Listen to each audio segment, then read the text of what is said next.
வணக்கம் மக்களே. நாம் இன்று பார்க்கவிருக்கும் தலைப்பு ஆசையின் அடிமை. அதற்கு புத்தர் கூறும் அறிவுரை கதைதான் நாம் இன்று பார்க்கவிருக்கிறோம். ஒரு காலத்தில் மதக நாட்டின் அருகிலுள்ள சிறிய கிராமத்தில் சுதர்சன் என்ற இளைஞன் வாழ்ந்து வந்தான்.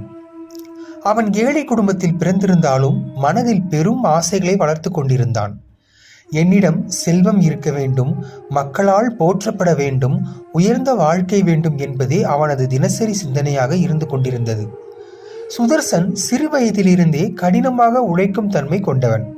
வயலில் வேலை செய்வான், பிறர் வீட்டிலும் வேலை பார்த்து வந்தான். ஆனால் எவ்வளவு உழைத்தாலும் அவனுக்குள் இருந்த ஆசை குறையவில்லை. சிறிது கிடைத்தாலும் அதைவிட அதிகம் வேண்டுமே என்ற எண்ணமே அவனை அமைதியில்லாமல் வைத்து கொண்டிருந்தது. ஒரு நாள் அவன் ஊருக்கருகே புத்தர் தமது சீடர்களுடன் தங்கியிருக்கிறார் என்ற செய்தி பரவியது. பலர் அவரை சந்தித்து உபதேசம் கேட்டனர். இந்த செய்தி சுதர்சனின் காதை எட்டியது. சுதர்சனும் அவரை பார்க்க சென்றான். புத்தரை பார்த்தவுடன் அவன் மனதில் ஒரு ஆசை எழுந்தது.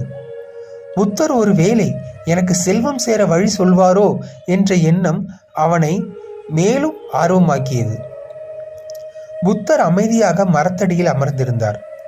அவரின் முகத்தில் கருணையும் அமைதியும் நிறைந்திருந்தது. சுதர்சன் புத்தரின் முன் சென்று பணிந்து, பகவானே, நான் வாழ்வில் முன்னேற வேண்டும், செல்வமும் சுகமும் பெற வேண்டும், அதற்கான வழியை சொல்லுங்கள் என்றான். புத்தர் தன்னுடைய மென்மையான குரலில் கேட்டார், மகனே, நீ செல்வம் கிடைத்தால் சந்தோஷமாக இருப்பாய் என்று நினைக்கிறாயா என்று கேட்டார். அதற்கு சுதர்சன், ஆம் பகவானே, செல்வம் இருந்தால் துன்பமே இருக்காது என்றான் சுதர்சன். புத்தர் சிறு புன்னகையுடன் அவனிடம் கூறினார், ஒரு மனிதனின் ஆசையின் அடிமையாக இருந்தாலும் எவ்வளவு செல்வம் இருந்தாலும் அவனுக்கு அமைதி கிடைக்காது என்றார். இதை கேட்ட சுதர்சன் குழம்பினான். ஆனால் ஆசை இல்லாமல் மனிதன் எப்படி முன்னேற முடியும் என்று சுதர்சன் வினாவினான். அதற்கு புத்தர் ஒரு கதையை கூறத் தொடங்கினார். ஒரு காலத்தில் ஒரு அரசன் இருந்தான். அவனிடம் அளவிட முடியாத செல்வமும் இருந்தது. ஆனால் அவன் தினமும் கவலையுடன் இருந்தான். என்னிடம் இதைவிட அதிகம் இருக்க வேண்டும் என்ற ஆசை அவனை வாட்டியது. ஒரு நாள் அவன் உலகில் மிக மகிழ்ச்சியான மனிதனை கண்டுபிடிக்க தனது அமைச்சர்களை அனுப்பினான். அமைச்சர்களும் ஒரு ஏழை விவசாயியை கண்டனர்.